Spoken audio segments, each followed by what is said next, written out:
They told us the HOA was just about lawns and fees. But what if I told you it's actually a breeding ground for corruption, power addiction, and the illusion of untouchability? Let me take you to a marina where power was currency, and a dock space wasn't just real estate, it was a symbol of control. This isn't just about a BMW being towed.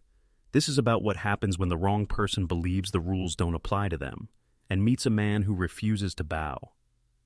It started like all slow-moving wars do, with one boundary crossed, then another. She wasn't just any woman. She was Karen Peaton, vice president of the HOA, wrapped in silk and entitlement, parading around like she owned the water itself. Her BM, a white 7 Series that shined like armor, became a weapon. She didn't just park it, she positioned it in my dock space, repeatedly, illegally, like a dog marking territory.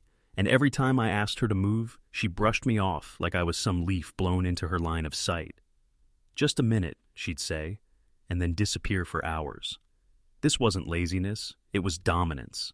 Subtle warfare. She wasn't parking. She was posting a flag. I filed complaints. Nothing. She had the board in her back pocket, friends with the president, insulated by gossip, politics, and wine-fueled committee meetings behind manicured hedges.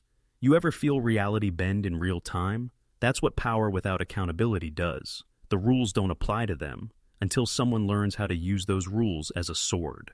So I did what men do when cornered. I studied. I documented. I logged every offense like I was building a legal warhead.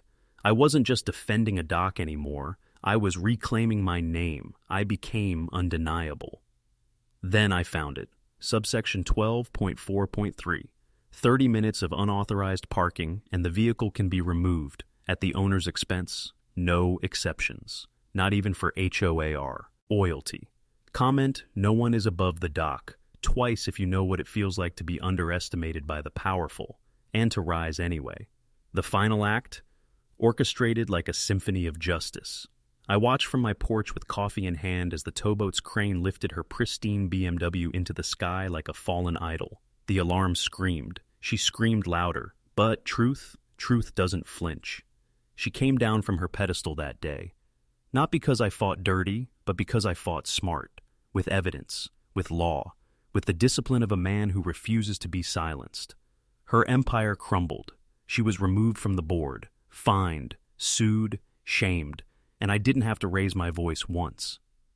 This wasn't just a win. It was a warning. Power doesn't protect the arrogant forever, and when truth arrives, it doesn't knock. It tows. Subscribe for more stories they don't want you to hear. Like this if you've ever had to outsmart the entitled. And remember, it's not revenge. It's restoration.